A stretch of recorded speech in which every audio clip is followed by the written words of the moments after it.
Hey, welcome back. Welcome back to our ongoing Marathon 101 conversation. It's a new year. We're all coming back from the new year and the end of year festivities. I hope you had a good one. I definitely had an easy, restful, quiet, festive season. And wow, the new year is here, and my goodness, I'm trying to crank up this old engine, and yeah, it's tough when you've been resting and then coming back into it. I'm sure if you're trying to do the same, you're getting the same feeling. But wow, some people didn't even slow down. Some people didn't even stop the engine. They're still going, and the pressure, my goodness. I have friends, I've seen friends started up like 1st of January. Early in the morning, somebody ran 21 kilometers. Wow. And this morning again, I just checked up on my other group, and somebody else did 21 kilometers. What a way to start the year. Yeah, people are back. I'm back. I started off a light jog this morning, just about 7-8 kilometers. Yeah, I hope you're back too. I hope you're stretching yourself out there to just get the feel of it again before we go into the full sort of training mode. Today I just want to talk about shoes. So previously we said that for your long journey, you want to make sure that you have, watered and well hydrated your engine. So you want to make sure that you won't have any overheating issues. We talked about your fueling program. So you want to top up and make sure you have enough fuel for your trip. So we talked about how much food you need to take and how you need to figure out what your food program is and your carb loading program. We talked about that previously. And we said if you're going on a long trip, then you also want to go through some place. You check your tires, make sure that your tires have the right pressure and they can take you for the long journey. So our tires conversation for the run is really your shoes. And you need proper shoes for running. Now, running shoes are not just any rubber shoes or any sneakers, and it's not, shoes are not shoes. When it comes to running, not all shoes are just shoes. So there are shoes that you wear, they're nice looking sneakers, you use them on a Sunday afternoon or to go and hang out with your friends. They are not your running shoes. You have walking shoes, those are not your running shoes. And they are definitely not, your hiking shoes are definitely not your running shoes.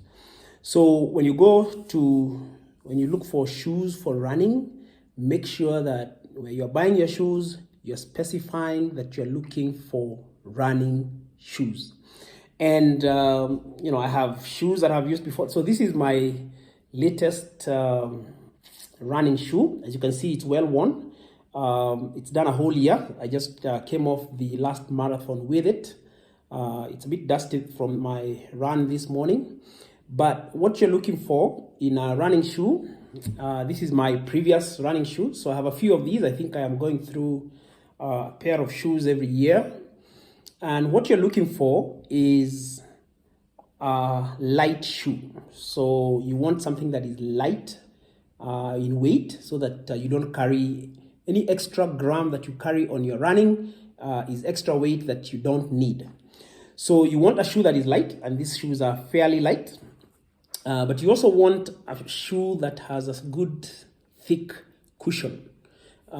Thick cushion basically is for cushioning your body, your legs, your knees against the roughness and the toughness of your running track. And you also want a shoe that is a right fit. So you don't want a shoe that is too tight. That basically puts you in trouble from the first day. You're going to start having problems with your nails because they are knocking themselves against the front of the shoe. So you want a light shoe, you want a thick cushion, and you also want a right fit. So you don't want a shoe that is too tight because then you're going to have a problem. And then if it's too loose, then again you're going to have problems because your foot is going to be sliding in and out of your of your shoe, and then it's going to cost you blisters and many other complications. There's a whole new story about how you tie your shoes, and there's a video on YouTube that you can find about how to tighten your shoe using this last hole. I'll probably find the reference for it and share it. But there's a way that you tie your shoes to ensure that you have a good grip. Your shoe grips your foot so that you don't have the movement in and out, and you have a tight fit so that your foot and your shoe are one on your run, and therefore you don't have any other problem with your shoes. So when you go on buying shoes, preferably I get my shoes online. You get a website somewhere, get the right shoes. There's a whole questionnaire about the size of your foot and whether it's a tight fit or a wide foot and so on. Get it online and get it couriered in, and these days there are many ways of couriering your stuff at a reasonable expense.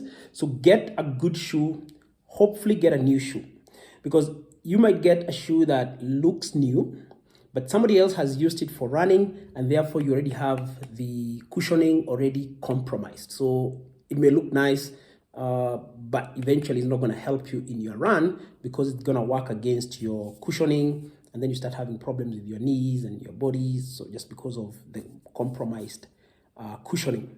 We talked about the app that you're going to use for your tracking your kilometers.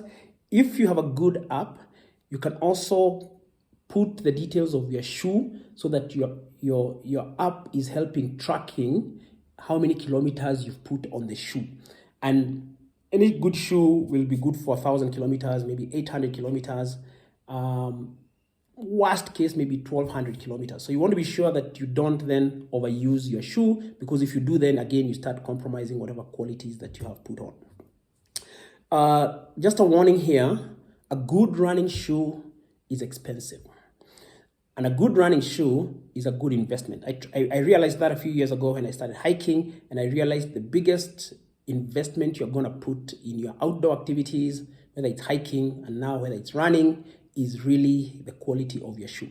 So even if it looks like it's pricey at some point up front, it is a good investment because you're using it to protect your body, to protect your feet, to protect your knees against the roughness of the terrain on which you're going to be running. So it's a worthwhile investment. Don't shy away from spending a little bit more money, but for good quality that will be worth your while all along. So we are back to our training program. I know we slackened off. We left it at thereabout 4 times run a week. So let's try again, engage this week. Let's target to do 4 runs of 40 minutes each. Let's try and crank back this engine to see whether it's going to be getting there. And all the best as you get back to engage in the new year as we target our full marathon. I've seen some people are signing up for a marathon coming up in Kilimanjaro. We are still starting. It may be too soon for us to get to a Kilimanjaro marathon, but hey, let's get back and see what is possible. Remember, if you like this video, please click on your screen, the like button, and also the subscribe so that you get more and more of these updates as we go along. So all the best. Let's do 4 runs this week, minimum 40 minutes, and check back in a week's time and see how we are doing. Cheers. Thank you.